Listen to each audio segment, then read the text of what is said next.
madlang viewers. So, itry natin mag-voice record kung makakaiba natin ng mga ganitong salitaan na katulad ng ibang vloggers. So, nandyan kami kahapon pa ito, Sunday, nagsimba at may iba pa aming pinuntahan. Naiyak ang aking doggy Lexi at may mga manok siso pang na ekstrang kaingayan sa aking background. Blessing and graces na ibinigay ng Panginoon. Kundi po, dahil po sa paghihirap natin, mas natutuwa ang Panginoong Diyos. Kapag po tayo mismo sa ating paghihirap ay patuloy na natin sa Panginoong Diyos. Natutuwa po ang Panginoon yan. Dahil kahit sa kabilang at pinagdaraanan, tayo po ay nanatili sa Kanya. Tayo po ay patuloy na nanatili sa Kanya.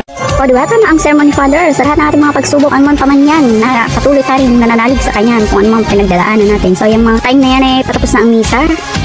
Kaya nililibot ko na kayo sa loob. Ayan. At meron pa dyan na, ayan, parang may binyag after nga nung misa dahil may photographer. Last misa na po nga ang napuntahan namin. Dahil tinanghali. Ayan.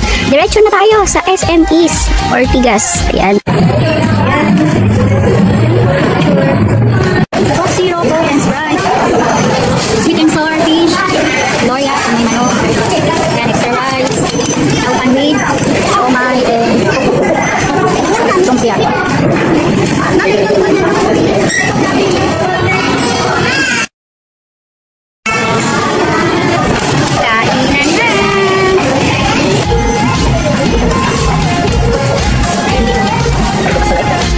So yan, pinapakita natin ang paano kumain. Sure, paano naman hindi nga paano kumain. Uy, madam, ano? Kung sa pagkain mo dyan. Saan mo yung kinakain mo? Hindi. Vloggerings na rin si mother. So yan, kaya magaling pa lang namin na diretso na kami hanap ng kung anong makakainan dahil nga alas 12 na ito. Gutom na ang aming mga alaga sa tiyan. Tiyah! Kaban man, itong babaeng ito ay sarap-sarap. Talagang padila-dila pa sa kamay. Sabi sarap at chicken and choking. Simot tigligan pati, pati buto. Lala. So ayan, dahil nga nakalimutan natin mag-video. So talagang sadya natin sa SMS na ito ang pagbili ng double burner na kalan at hose pati dito. Pero ayan, mga nadagdagan niya. Ganun talaga pag nag-ikot. Hindi lang kung ano ang nasadya mo, may matadagdag at dagdag. Pati yung paglalaro sa time zone ng mga bata, ayan na wala sa isip mong video. Ayan, double burner na kalan. Matatakay La German. La German niya, stainless steel burner gas stove. Kasi wala tayo ng bigas. 25 kilo. And then, may free na siya ganito sa dog. Sa bigas ito. And then, bumili ka pala ng extension. Extension. Bumili siya ng extension. Dalawang extension. Tsaka bumbilya. Kasi ito yung isang gripo. Gripo yan. Ito ilaw. Extension din. Ganito rin yung isa. Parehas lang. Ito yung balik. And then ito ay electric fan. Mini electric fan. Grass bag. Tsaka rugby yun. Rugby. Hindi ko na pala na-video yung hose na binili ni mama. Hindi ko kasi nakita baka nasa ilalim. So ayan, yung sa akin ay dito na lang sa bahay ko binidyohan pag-uwi. Electric fan. And ito.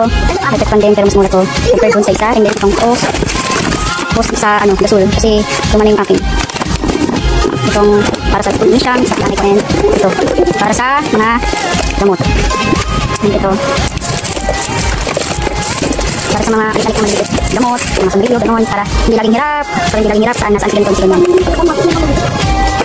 Ayan, para hindi sa hirap po alit lang, mas malaki kasi doon. Yan lang, pilit kong size kasi para dito. Kasi kaya siya dyan. Yun, sakto. Pwede rin po siya. So, yan lang. Thank you for watching. Bye!